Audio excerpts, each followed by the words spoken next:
Hello students, देखिए आज जो हमारा टॉपिक है रिसोर्स मैनेजमेंट में वो है आपका चल रहा था प्लानिंग। ठीक है, तो आज हमारा जो टॉपिक है वो है टाइप्स ऑफ प्लानिंग। तो प्लानिंग 3 तरह की होती है। पहली होती है उपयोग के आधार पर, जिसमें आता है एकल उपयोग आयोजन, यानी कि ऐसी प्लानिंग जो एक ही बार की जाती है। दूसरी ऐसी होती है जो दोहराए जाने वाले उपयोग हेतु या स्थायी उपयोग आयोजन, यानी कि जिनको बार बार दोहराया जाता है। दूसरी आती है समय अवधि के आधार पर, यानी कि समय के अकॉर्डिंग, यानी कि जो होती है हमारी दीर्घकालीन आयोजन, जो काफ़ी लंबे टाइम के लिए हम प्लान करते हैं। जैसे एक तरीके से शादी ले लो, बच्चों की एजुकेशन ले लो, इस तरह, या जिनको करना तो काफ़ी साल बाद होता है, लेकिन उनकी प्लानिंग पहले ही शुरू कर दी जाती है। दूसरी होती है हमारी अल्पकालीन आयोजन स्तर के आधार पर, जो कम समय के लिए प्लानिंग की जाती है। दूसरी होती है हमारी स्तर के आधार पर, यानी कि एक तरीके से देखिए मुख्य आयोजन, जिसमें आता है क्रियात्मक आयोजन। और तीसरी होती है हमारी दिन प्रतिदिन आयोजन। तो जो प्लानिंग होती है वो भी अलग अलग तरीके से की जाती है, अलग अलग आधार पर की जाती है, जिनकी जो डिटेलिंग है वो मैं आपको अब आगे कंटिन्यू करूँगी। तो इसमें पहली है हमारी उपयोग के आधार पर प्लानिंग, है ना। तो इस वर्ग के अंतर्गत ऐसे आयोजन जिन्हें एक ही बार उपयोग में लाया जाता है, यानी कि ऐसी प्लानिंग जिनको लगभग एक ही बार प्लान में लाया जाता है। यह प्रत्येक इस बात पर आधारित है कि परिवार द्वारा इसका उपयोग किस प्रकार किया जाता है, यानी कि इस प्लानिंग का जो यूज़ है या उपयोग है वो किस प्रकार से किया जाता है। तो पहला है इसमें एकल उपयोग आयोजन। ठीक है, तो एकल उपयोग आयोजन परिवार में एक ही बार में उपयोग लाया जाता है, यानी कि एकल उपयोग यानी कि एक ही बार उपयोग में लाए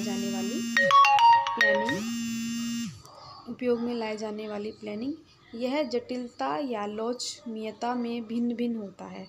ठीक है, और किंतु ऐसे एक ही बार में उपयोग में लाया जाता है, यानी कि ये होता लगभग ये एक ही बार उपयोग में लाई जाती है। एकल उपयोग आयोजन किसी विशेष परिस्थिति का समाधान करने हेतु तत्कालीन उपयोग के लिए बनाए जाते हैं। जैसे आप इसका एग्जांपल भी ले सकते हैं, यानी कि जिसकी प्लानिंग लगभग एक ही बार की जाती है। जैसे किसी भी व्यक्ति की जो शादी होती है वो एक ही बार होती है, तो उसके अकॉर्डिंग, यानी कि शादी के लिए जो प्लानिंग होती है वो एक ही बार व्यक्ति करता है।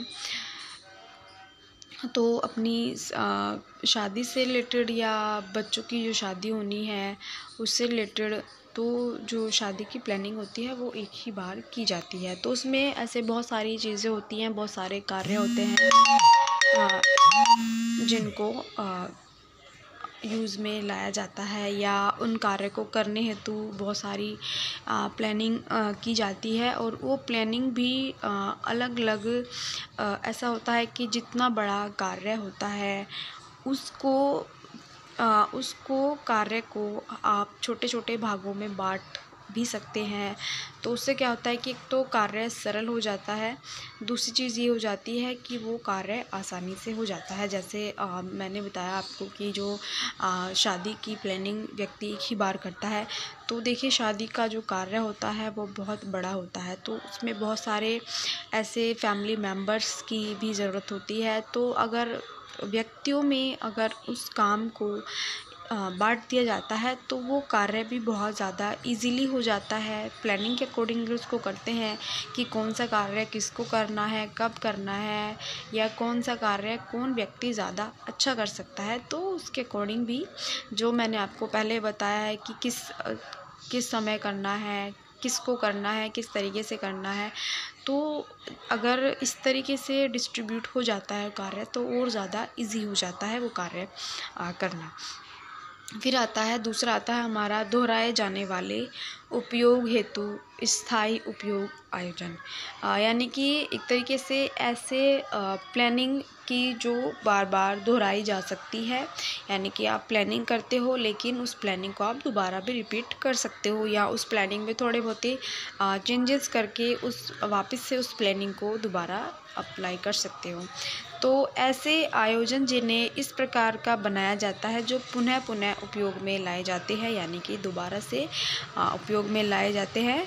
न्यूमैन के अनुसार स्थिर आयोजन का महत्व यह है कि यह सामान्य स्थिति के लिए क्रिया के प्रारूप को स्थापित करते हैं और व्यक्ति केवल असामान्य स्थिति में ही इसे स्थापित प्रारूप में परिवर्तन करने की इच्छा रखता है। तो इन आयोजन में उद्देश्य, नीति, कार्यविधि, नियम आदि चीज़ों को सम्मिलित करता है। यानी कि मान लीजिए अगर आपको किसी भी चीज़ की प्लानिंग करनी है और वो प्लानिंग आपकी रिपीट हो रही है, यानी कि आप उसको बार बार दोहरा सकते हो। तो जैसे साल में आपके फेस्टिवल्स आते हैं तो आप हर फेस्टिवल की तैयारी करते हो, है ना। दिवाली है, होली है, या कोई भी रक्षाबंधन है, या कोई अदर ऐसा फेस्टिवल है, तो उनकी आप प्लानिंग करती हो। काफ़ी दिन पहले प्लानिंग करनी शुरू कर देते हो, अपने घर को डेकोरेट करना शुरू कर देते हो, बहुत सारी चीज़ों को इंक्लूड करते हो, बहुत सारी चीज़ों को उसमें से निकाल देते हो।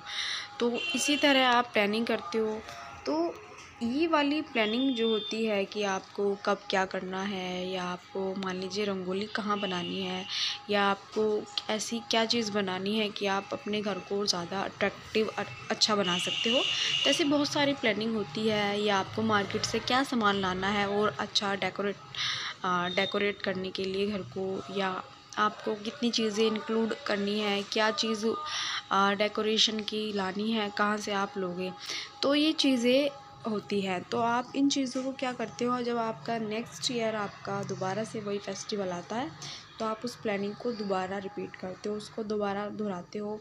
कई बार उस प्लानिंग में आप चेंजेस भी लाते हो, है ना। चेंजेस यानी कि आपके पास अगर कोई पिछली चीज़ है तो आप उसको, अगर वो पुरानी हो चुकी है तो आप उसको हटा दोगे, उसकी जगह नए प्लानिंग में नई चीज़ों को इंक्लूड करते हो कि आपको इस बार इस चीज़ को हटाने की जगह आपको ये चीज़ ऐड करनी है, नई चीज़ उसमें लानी है, या नया कलर आपको उसमें ऐड करना है।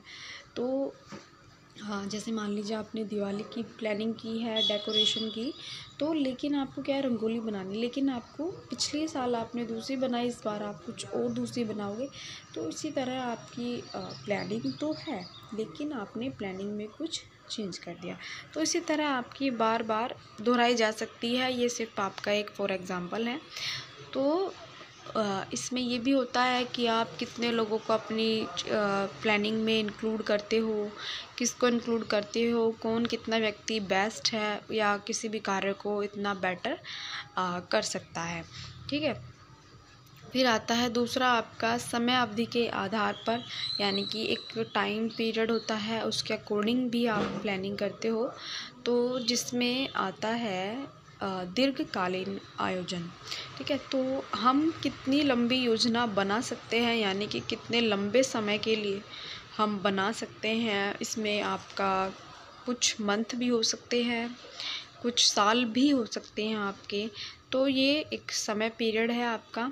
तो आप या आपकी नीड, या आपकी जो ज़रूरत है, या आपका जो भी आपकी आवश्यकता है, वो आवश्यकता हो सकता है आपकी 10 साल बाद की हो, तो आप इसकी प्लानिंग पहले से ही कर रहे हो। तो यह परिवार के लक्ष्यों पर आधारित होता है कि वो किस प्रकार की प्लानिंग कितने टाइम पहले करना चाहता है। कुछ लक्ष्य है तो 10-20 वर्ष की योजना की आवश्यकता होती है, यानी कि आप 10 साल या 20 साल पहले आप प्लानिंग करते हो। यानी कि देखिए सोचते हो कि जैसे बच्चे हैं, बच्चों का इन फ्यूचर आपको पढ़ाई करनी है, तो उसके लिए आप पैसे को पहले ही सेव करते हो कि इन फ्यूचर आप जैसे जैसे बच्चा बढ़ता जाता है, क्लास बढ़ती जाती है, उनकी फ़ीस महंगी होती जाती है, तो उसके लिए आपको पैसा पहले से ही रखना होता है। तो या पहले से ही प्लानिंग करते हो, या बच्चे बड़े हो जाते हैं तो उनकी शादी करनी है, तो उस शादी में कितना पैसा लगेगा, आप उस थोड़े से पैसे को सेव करना शुरू कर देते हो, यानी कि आपने काफ़ी साल आगे तक की सोच की है, प्लानिंग की है। तो आपने प्लानिंग करके ही आपने चीज़ों को शुरू किया है। तो कुछ लक्ष्य हेतु 10-20 वर्ष योजना की आवश्यकता होती है, जबकि कुछ योजनाएं 5-7 वर्ष यानी कि 5 से 7 वर्ष के लिए बनाई जाती है। दीर्घकालीन योजना हेतु अल्पकालीन निर्णयों को भी आवश्यकता होती है, यानी कि जो आपके बहुत लंबे टाइम की जो आपकी आवश्यकता होती है या प्लानिंग होती है, उस प्लानिंग में आप अल्पकालीन यानी कुछ समय के निर्णयों को भी आवश्यकता होती है, यानी कि आप कम समय के निर्णयों को भी इसमें ऐड करते हो। दीर्घकालीन योजना को पूर्ण करने के लिए बहुत अधिक प्रयत्नों की आवश्यकता होती है, यानी बहुत मेहनत करनी होती है। दैनिक, साप्ताहिक और मासिक योजनाओं को गति प्रदान करती है। तो स्टूडेंट्स, के आगे का जो टॉपिक होगा वो मैं आपको नेक्स्ट वीडियो में बताऊंगी।